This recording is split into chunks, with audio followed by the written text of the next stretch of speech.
Non, nous ne sommes pas en Afrique, mais au sud de l'Italie. Et chaque dimanche, il y a dans cette église la même ferveur. Le maître de cérémonie, c'est lui.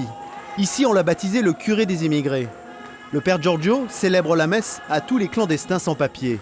Depuis qu'il est rentré du Mozambique il y a 14 ans, ce missionnaire catholique a décidé de prendre la défense de tous les étrangers illégaux de sa paroisse. Dieu vous a donné le droit de vivre. Pas seulement pour survivre, mais parce que vous êtes des êtres humains. Et pas seulement des êtres humains, mais aussi des chrétiens.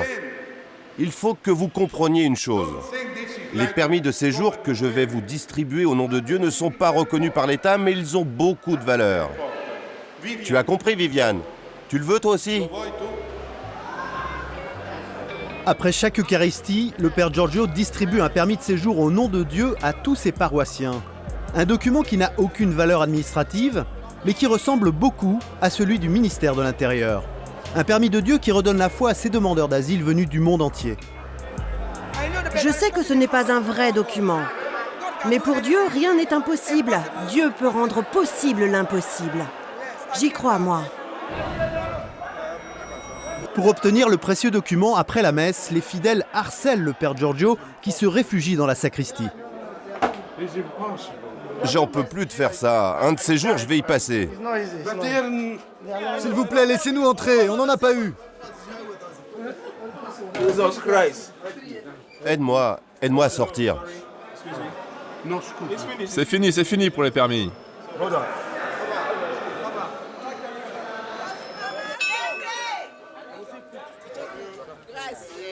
C'est fini pour aujourd'hui. Et les paroissiens de poursuivre monsieur le curé jusqu'à son domicile pour obtenir le permis de Dieu. Toi, tu es là tous les jours. Je vais te tuer. Non, je peux pas. Excuse-moi. Je t'ai dit de partir. Nous sommes au sud de l'Italie, à Castelvolturno, près de Naples. Castelvolturno, c'est la capitale de la Camorra, la mafia napolitaine. Une ville qui a servi de décor au film Gomorra. Une cité balnéaire des années 70, devenue une zone de non-droit. La spéculation immobilière et le trafic de déchets industriels ont fait fuir les touristes. Castelvolturno, 27 km de littoral, devenu la plaque tournante de la drogue et de la prostitution en Italie. Ici, l'armée est venue à la rescousse de la police pour faire régner l'ordre. 400 arrestations en un an. C'est dans cet enfer que les immigrés du monde entier croient trouver leur Eldorado. Une main-d'œuvre clandestine vulnérable et bon marché, exploitée par la mafia. Jean vient du Cameroun. Il est arrivé ici il y a 9 ans, dans le centre Fernandez. Un centre d'accueil d'urgence et temporaire où tous les immigrés se donnent rendez-vous quand ils arrivent en Italie. Ces gars là-bas, ce sont des gens qui dorment ici au centre. Ils sont arrivés il y a très peu en Italie. Ils n'ont pas encore d'habitation, alors ils vivent ici. Après des années de galère, Jean a obtenu des papiers.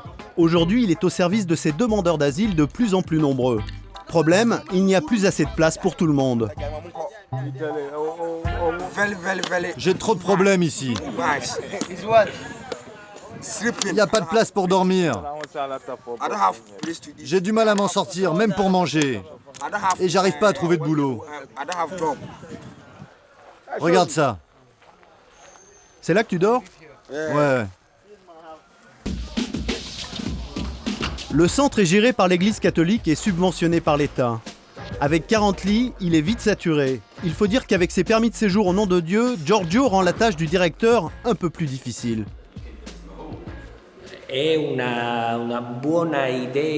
Sur le principe, ce qu'il fait, c'est une bonne idée pour dénoncer un problème. Mais dans la réalité dans laquelle nous vivons, ce genre de protestation finit par créer un fossé dans la population de Castelvolturno.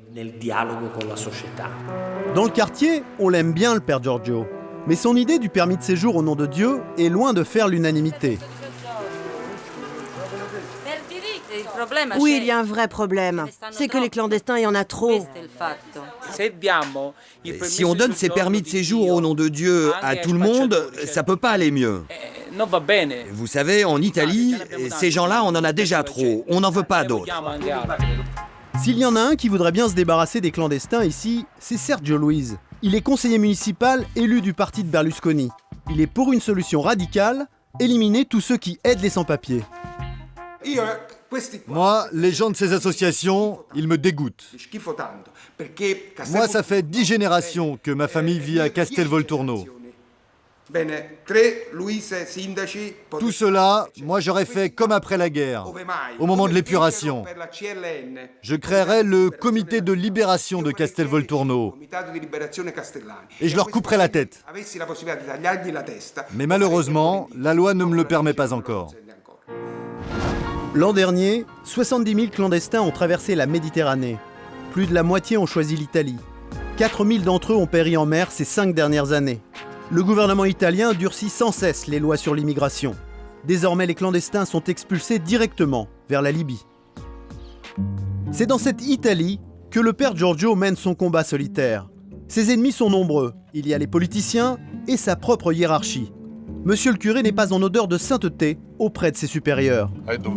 Moi, je me sens absolument pas coupable parce que j'accueille des gens de l'étranger qui sont illégaux. C'est juste une vision capitaliste, ça.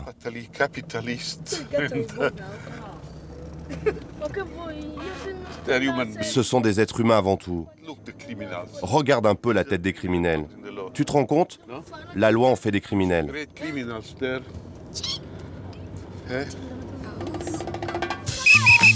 Des petits criminels qu'il couve et protège. Pour eux, le père Giorgio organise des parties de football. Il a même créé une maternelle. Le curé en est persuadé, son permis de Dieu peut leur éviter des ennuis avec la police. Parfois, ils rencontrent des policiers conciliants qui les laissent partir. Parfois, ils tombent sur des policiers plus sévères. Et ça marche? Oui, un peu. Ça marche, pas tout le temps, mais de temps en temps. Autre menace qui plane sur les clandestins, les tueurs de la Camorra. Crime raciste ou règlement de compte, l'an dernier, 6 Ghanéens étaient assassinés, près des corps 187 douilles de Kalachnikov. Ce ne sont pas les premières victimes du racisme ou de la mafia. Aujourd'hui, on célèbre un anniversaire très important pour les immigrés, celui de Jerry Maslow, tué il y a 20 ans, un Sud-Africain qui défendait les clandestins, un martyr de la cause des sans-papiers. À côté de la tombe de Jerry Maslow, celle de clandestins anonymes. Jean le sait bien, ici la vie d'un immigré ne pèse pas lourd. C'est moi, bien sûr. Moi aussi, j'aurais pu mourir comme ça et être enterré de cette façon. Il aurait suffi que je n'ai pas de documents sur moi et on m'aurait enterré comme ça, pourquoi pas.